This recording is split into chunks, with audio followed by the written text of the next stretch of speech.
नमस्कार दोस्तों, बहुत बहुत स्वागत है आपका अपने यूट्यूब चैनल सिंह जी पर।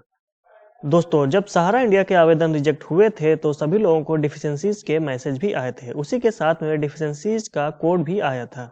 तो आज की वीडियो में हम आपको उस कोड के बारे में पूरी जानकारी देंगे और आपको बताएंगे कि किस कोड का क्या मतलब है और कैसे आपको दोबारा इसमें रीअप्लाई करना है। वीडियो शुरू करने से पहले अगर आप हमारे चैनल पर नए हैं तो इस चैनल को जरूर सब्सक्राइब करें। चलिए वीडियो को शुरू करते हैं। दोस्तों, जैसा कि आप स्क्रीन पर यहाँ पर देख पा रहे होंगे, ये एक चार्ट है जो मैंने सहारा की ही ऑफिशियल वेबसाइट से डाउनलोड किया हुआ है। इसके लिए आप जब सहारा की वेबसाइट पर आएंगे तो यहाँ जो ये पुनः सबमिशन है इस पर क्लिक करेंगे और इस पर क्लिक करने के बाद में जो ये दूसरा पेज खुल करके आएगा, यहाँ पर आप देखेंगे कि यहाँ पर ये देखिए डिफिशिएंसीज कोड डिस्क्रिप्शन, मतलब यहाँ पर आप क्लिक करेंगे तो ये पीडीएफ डाउनलोड हो जाएगी। मैंने यहीं से ये ऑफिशियल पीडीएफ डाउनलोड की हुई है जिसके बारे में मैं आपको जानकारी देने वाला हूँ। यहाँ पर आप जैसे देख पा रहे होंगे कि ये जो संदेश अपेक्षित कार्रवाई के लिए ये तालिका दी हुई है। यहाँ पर सबसे पहले जो ये ऊपर से लेकर के 1 से लेकर के जो आप यहाँ 13, 14, 16, 17 यहाँ तक जो देख रहे होंगे, ये जो आपके डिफिशिएंसीज के मैसेज आए थे उससे संबंधित है। उसके बाद जो आप नीचे देख रहे होंगे ये 18, 19, 20 यहाँ 20 तक जो आपके हैं वो डिफिशिएंसी से संबंधित हैं।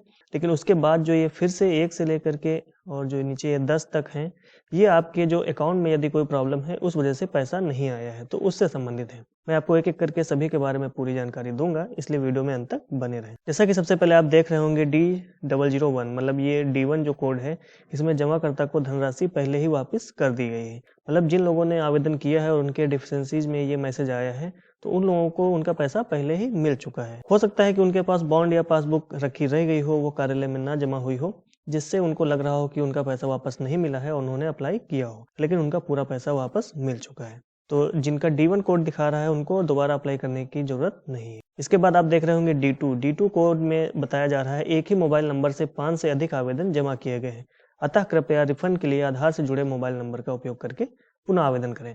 अब आपको बता दूं कि यह समस्या क्यों आई। जैसे मान लीजिए आपने जब आवेदन किया था तो स्टार्टिंग में कभी कभी ऐसा हो रहा था कि आपके आधार से जुड़े हुए मोबाइल नंबर ना भी था, तब भी आप लोगों ने दूसरे नंबर से उसका रजिस्ट्रेशन करके और लॉगिन करके आपने आवेदन कर दिया था। तो यदि एक से अधिक आवेदन और एक ही मोबाइल नंबर पर होंगे तो वह मान्य नहीं किए जाएंगे। इसके लिए अगर अब आपको आवेदन करना है तो आपको प्रत्येक आवेदन के लिए अलग अलग मोबाइल नंबर चाहिए होगा। जैसे मान लीजिए आप अपना स्वयं के जितने भी बॉन्ड हैं उसको अप्लाई कर रहे हैं तो आपके ही आधार से लिंक मोबाइल नंबर से आपका आवेदन होगा। यदि किसी दूसरे व्यक्ति के नाम पर हुआ बॉन्ड या पासबुक है तो आपको उसके आधार से लिंक मोबाइल नंबर से ही आवेदन करना पड़ेगा। अब बात कर लेते हैं D3 पॉइंट की, अधूरा दावा फॉर्म फोटो हस्ताक्षर अनुपलब्ध। इसका मतलब यह है कि जो दावा फॉर्म जो प्रिंट होता था जिसपे आप फोटो चिपका करके साइन करके उसको अपलोड करते थे, तो उसमें वो जो फॉर्म रह गया वो अधूरा रह गया। या तो उसमें आपने फोटो सही से नहीं चिपकाई है या तो उसमें आपने सही से साइन नहीं किए हैं। अगर मान लीजिए आपने फोटो और साइन सही से चिपका करके कर भी दिया है तो जब उसकी फोटो खींच के पीडीएफ बना के अपलोड किया है तो वह सही से अपलोड नहीं हुआ है, या फोटो खींचते समय वो कहीं से क्रॉप हो गया है, कुछ ना कुछ उसमें कमी जरूर रह गई है, जिसलिए आपका ये आवेदन रिजेक्ट किया गया है। तो अब आपको जब आप दोबारा अप्लाई करेंगे तो अब आपको सही सही दावा आवेदन फॉर्म को प्रिंट करके उस पर फोटो चिपका के साइन करके फिर से स्कैन करके अपलोड करना होगा। इसके बाद नीचे देख रहे होंगे आपको D4 पॉइंट, दावा फॉर्म पर किए गए हस्ताक्षर खाता खोलने के फॉर्म सदस्यता फॉर्म पर हस्ताक्षर से मेल नहीं खा रहे हैं। ये जैसा कि मैंने अपनी पिछली वीडियो में भी आपको बताया हुआ है कि जो दावा फॉर्म पर आप लोग साइन करते हैं तो सोसाइटी है वह यह कह रही है कि जो आपने अकाउंट खोला था या मेंबरशिप फॉर्म भरा था उसमें जो आपने साइन किए थे वो इस साइन से मैच नहीं हो रहे हैं। तो इस समस्या का तो हल ढूंढ पाना बहुत ही मुश्किल है, क्योंकि उस समय पता नहीं आपने कैसे साइन किए थे। कभी कभी ऐसा भी होता था कि मान लीजिए आपने खाता खुलवाया, आपने साइन नहीं भी किए, एजेंट नहीं आपके साइन कर दिए, तो इस स्थिति में बहुत ही समस्या है कि आप इस साइन को कैसे मैच करवाएं। हालांकि इसके लिए कोई ना कोई हल जरूर निकल के आएगा, बाकी इसके लिए मैं एक अन्य वीडियो में आपको पूरी जानकारी दूंगा। इसके बाद आप देख रहे होंगे D5, जमाकर्ता ने अपनी राशि का प्रमाण और दावे का प्रमाण प्रस्तुत नहीं किया है, यह अमान्य प्रमाण, अस्पष्ट प्रमाण है।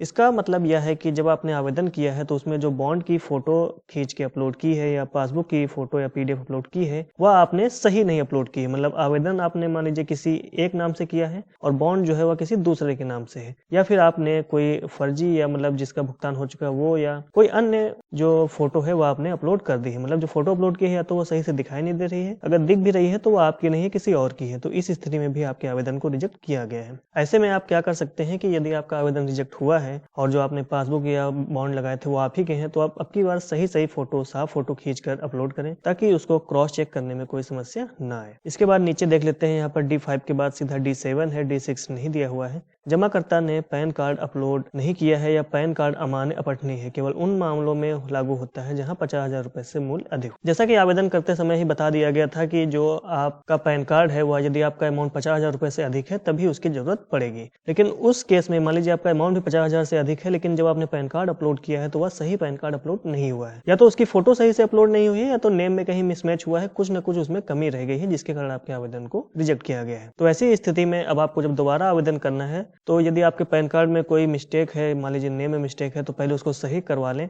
उसके बाद ही आवेदन करें। या पिछली बार फोटो सही से अपलोड नहीं हुई थी, साफ नहीं थी, तो इस बार साफ फोटो खींच के ही अपलोड करें। इसके बाद यहाँ नीचे देख लेते हैं D8.1 सोसाइटी में जमाकर्ता की 1 से अधिक सदस्यताएं मौजूद हैं। दावा आवेदन में प्रथम सदस्यता से संबंधित दावे ही संसाधित किए जाएंगे। इसका मतलब यह है कि जब सोसाइटी में मान लीजिए जब आपने खाता खुलवाया था तो आपको उसके लिए पहले उसका मेंबर बनना होता था, लेकिन ऐसा हुआ है कि मान लीजिए क्रेडिट सोसाइटी है, उसमें आपकी 1 से अधिक मेंबरशिप संख्याएं हैं। तो ऐसे स्थिति में वो ये कह रहा है कि जो आपकी सबसे पहली मेंबरशिप नंबर है उसको ही डाल के यदि आप आवेदन करेंगे तभी उसको मान्य किया जाएगा। इसके लिए आप अपने जो ऑफिस कार्यालय है वहां पर जा करके पता करें कि जो 1 से अधिक मेंबरशिप नंबर हैं उसमें से पुरानी मेंबरशिप नंबर कौन है, और उसी मेंबरशिप नंबर के आधार पर ही आप आवेदन करेंगे तो आपके आवेदन को स्वीकार किया जाएगा। इसके बाद नीचे देख लेते हैं, यहाँ पर D9 सोसाइटी द्वारा सदस्यता फॉर्म अपलोड नहीं किया गया है। यह एक बहुत ही बड़ी समस्या है कि जो आपके मेंबरशिप फॉर्म थे वह आपने तो भर के सहारा कार्यालय में जमा करा दिए, लेकिन वहां से स्कैन होके वो मुख्यालय में नहीं गए। तो ऐसे में बहुत ही ज्यादा मात्रा में ये समस्या आ रही है कि लोगों के सदस्यता फॉर्म उनके पास मौजूद नहीं है, जिससे कि सोसाइटी को जो ये CRCS चेक कर रही है उसमें उनको डेटा नहीं मिल पा रहा है, जिस कारण वो आवेदन को रिजेक्ट कर रहे हैं। इसके बाद नीचे आप देख पा रहे होंगे सोसाइटी द्वारा खाता खोलने का फॉर्म अपलोड नहीं किया गया। सेम जैसे मेंबरशिप का फॉर्म का डेटा उनके पास नहीं है, वैसे ही अकाउंट ओपनिंग फॉर्म का भी डेटा उनके पास नहीं है। कुछ केसेस में क्या हुआ है, बहुत सारे ऑफिस में ये होता था कि जब जिस नए कस्टमर का अकाउंट खोला उसका मेंबरशिप फॉर्म और अकाउंट ओपनिंग फॉर्म दोनों भरवा लेते थे और उसको मुख्यालय भेजते थे, लेकिन कभी कभी ऐसा हो जाता था कि मुख्यालय द्वारा उस डेटा को स्कैन करके